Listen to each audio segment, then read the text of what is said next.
लगारी साहब, हमसे शहबाज शरीफ साहब ने अभी जितनी भी बातें की हैं उन पर क्या कहेंगे आप?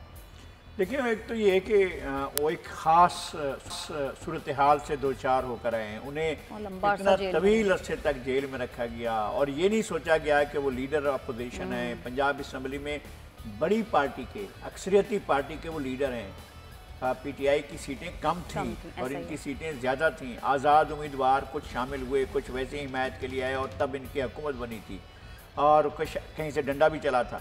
तो ये सारा कुछ हुआ और ये जो है इनकी हुकूमत बननी थी। तो अगर एक मुकम्मल जमहूरी सोसाइटी होती तो पहले ऑफर इनको होती कि जी आप हुकूमत बनाएं। अगर ये ना बना सकते तो फिर आप दूसरे नंबर की पार्टी को देते। बहरहाल एक बहुत जची तुली गुफ्तगू थी उनकी और उन्हें अंदाज़ा था कि क्या सूरत हाल है बाहर और क्या सूरत हाल उन्हें जेल में महसूस की।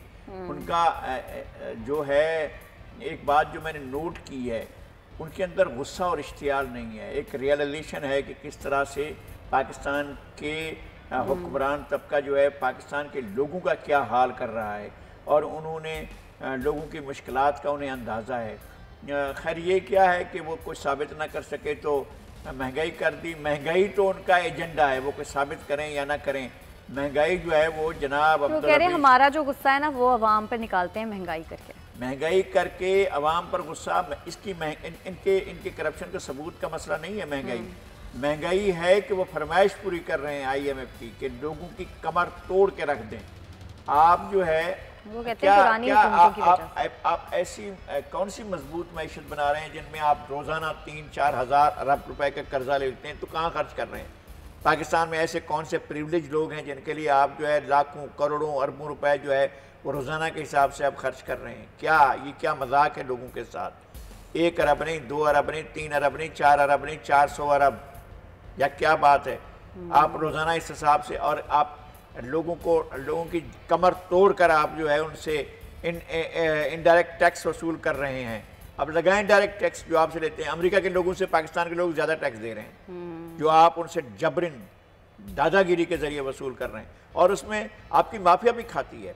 यहाँ पर जो माफिया हुकूमत का साथ दे रही है, यानी पेट्रोल उनके हाथ में है जो पेट्रोल माफिया को कंट्रोल करते हैं और उसके मफादात के इंटरेस्ट करते हैं, और इंडस्ट्री उनके हाथ में है जो इंडस्ट्री माफिया की जो है, प्रोटेक्शन उनके हाथ में जो प्रोटेक्शन माफिया की जो है वो बड़े हैं उनके हाथ में है, और इसी तरह से चीनी जो उनके हाथ में है जो चीनी माफिया को कंट्रोल करते हैं। आटा वो उनके पास है जो आटा माफिया को कंट्रोल करते हैं। ये तो मिनिस्टर नहीं होते, माफिया हेड्स होते हैं जो हुकूमत के साथ बैठे हुए हैं और हुकूमत उनके ज़रिए पाकिस्तान के लोगों की खाल खींच रही है और खाल खींचती चली जा रही है। इसका ज़ाहिर है अपोजिशन की तरफ से गुस्सा आएगा, नाराज़गी आएगी और अपोजिशन ज़ाहिर उनके लिए स्पेस क्या है? अगर इन हालात को दोबारा कल ठीक करना है तो वो कैसे करेंगे? इन्होंने तो बर्बाद करके रख दिया है इनने। अब ये बताने की चीज़ें हैं आपके पास इन्वेस्टमेंट कम हो रही है। आप ढोल बजा रहे थे कि हमारे पास इन्वेस्टमेंट, देखो वहां से इन्वेस्टमेंट आ रही है, यहाँ से इन्वेस्टमेंट आ रही है। अब आप आज आकर मान रहे हैं इतनी मुद्दत के बाद। पहले तो बड़े ढोल बजाए कि हमारे यहाँ देखे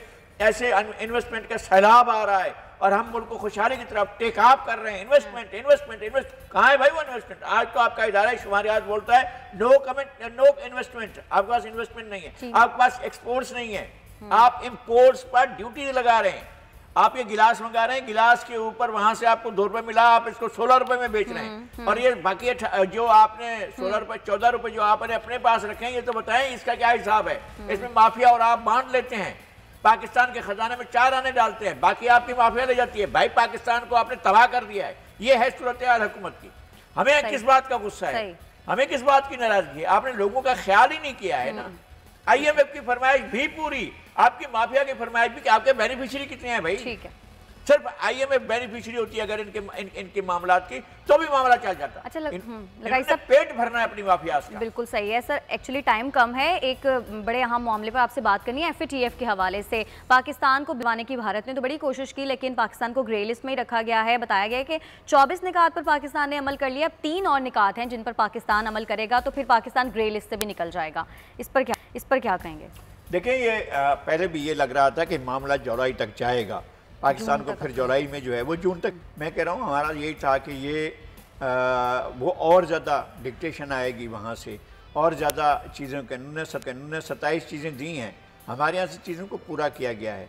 آپ نے دیکھا ہے کہ جو فائنینسنگ تھی وہ کون کون لوگ تھے جو کر رہے، ٹیرر فائنینسنگ کون لوگ کر رہے تھے، ان کی تو لسٹیں بنی ہیں، اور ان لوگوں کی لسٹیں باقاعدہ جو لسٹیں ان کو دنیا سے ملی ہیں ان لسٹوں کے مطابق انہوں نے کارروائی کی ہے. دیکھا ہے آپ لوگ جیلوں میں پڑے ہوئے، ان کو سزائیں دی گئی ہیں، ان کو باقاعدہ ان کے اثاثے ضبط کیے گئے ہیں، ان کی آمدنی کے ذرائع کو ضبط کیا گیا ہے. یہ چیزیں ایسی ہوتی ہیں کہ جو ہمارے علم میں ہوتی رہتی ہیں، ہمیں پتہ ہوتا ہے کہ کون کہاں پر ہے اور کون کہاں پر ہے. جن لوگوں کے بارے میں یہ تھا کہ ٹیرر فائنینسنگ کرتے تھے ان کو پتہ پاکستان نے پوری طرح سے ہاتھ ڈالا ہے. اور یہ کہ منی لانڈرنگ میں کون کون ملوث ہیں، خدا کے واسطے سیاسی لوگوں کا منہ کالا کرنا بند کر دیں. آپ ریئل جو لوگ ہیں ان کے اوپر کریں اور ان کے نیریٹو کو چینج کریں. بھائی اصل بات یہ ہے کہ آپ نے ایک سسٹم کے ساتھ لڑنے کے لیے ایک اور سسٹم کے مفاد میں، آپ نے سرمایہ داری کے مفاد میں جو دوسرے سسٹم سے آپ لڑ رہے تھے ایک نیریٹو بنایا تھا، وہ نیریٹو بھی واپس لے لیں. سبسکرائب کریں اور بیل دبائیں تاکہ کوئی خبر رہ نہ جائے.